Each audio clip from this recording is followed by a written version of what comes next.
പിതാവിൻ്റെയും പുത്രൻ്റെയും പരിശുദ്ധാത്മാവിൻ്റെയും നാമത്തിൽ ആമേൻ. ഈശോ മിശിഹായ്ക്ക് സ്തുതിയായിരിക്കട്ടെ. നിങ്ങൾക്ക് എല്ലാവർക്കും സുഖമാണെന്ന് കരുതുന്നു. ദൈവം നിങ്ങളെ സമൃദ്ധമായിട്ട് അനുഗ്രഹിക്കട്ടെ. പ്രിയപ്പെട്ട സഹോദരങ്ങളെ, ഇന്ന് ജൂലൈ മാസം 9-ാം തീയതിയാണ്. നിങ്ങൾക്ക് വേണ്ടി പ്രാർത്ഥിച്ചുകൊണ്ട് ഈ ദിവസം ആരംഭിക്കുകയാണ്. 9-ാം തീയതിയാണ് ജൂലൈ മാസം 9-ാം തീയതി.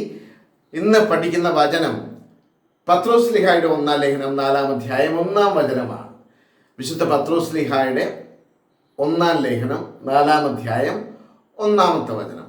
The first letter of Saint Peter chapter 4 verse 1.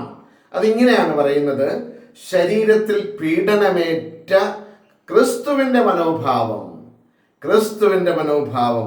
നിങ്ങൾക്ക് ആയുധമായിരിക്കട്ടെ. ശരീരത്തിൽ പീഡനമേറ്റ ക്രിസ്തുവിൻ്റെ മനോഭാവം എനിക്കും നിങ്ങൾക്കൊക്കെ ആയുധമായിരിക്കട്ടെ. ആ വചനമാണ്.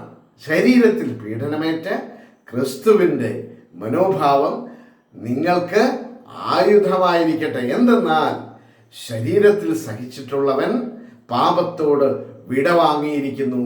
ശരീരത്തിൽ സഹിച്ചിട്ടുള്ളവൻ പാപത്തോട് വിടവാങ്ങിയിരിക്കുന്നു.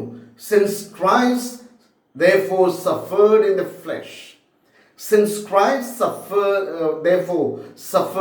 flesh, arm yourself with the same intention, for whoever has suffered in the flesh has finished with sin.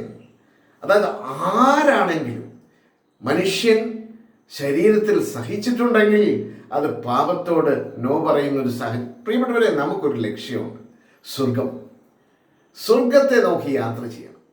ഇതൊരു പ്രത്യാശയുടെ വചനമാണ്. അതെന്താണ്? നമ്മുടെ സഹനങ്ങളും പ്രയാസങ്ങളും ഒക്കെ പാപത്തിൽ നിന്ന് പിന്തിരിഞ്ഞ് സ്വർഗം ലക്ഷ്യമാക്കി നടക്കാൻ നമ്മെ സഹായിക്കുന്ന ഒന്നാണ്.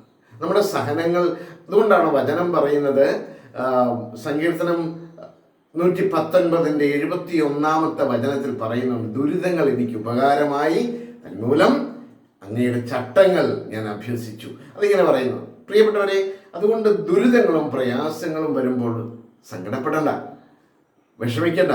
നമ്മുടെ ജീവിതം ഈ ലോകത്ത് തീരാനുള്ളതല്ലല്ലോ. നമ്മുടെ ജീവിതം എന്താ? സ്വർഗത്തിലെത്താനുള്ള സ്വർഗരാജ്യമാണ്, നിത്യജീവിതമാണ് നമ്മുടെ ലക്ഷ്യം. അതുകൊണ്ട് എല്ലാവരും പാപത്തിൽ നിന്ന് നോ പറഞ്ഞ്, പാപത്തോട് നോ പറയാൻ നമുക്ക് സാധിക്കണം.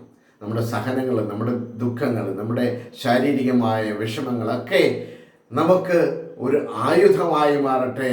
കണ്ടില്ലേ, കുരിശിൽ കർത്താവ് സഹിച്ചതൊക്കെ പാപത്തോട് നോ പറഞ്ഞു, അല്ലേ?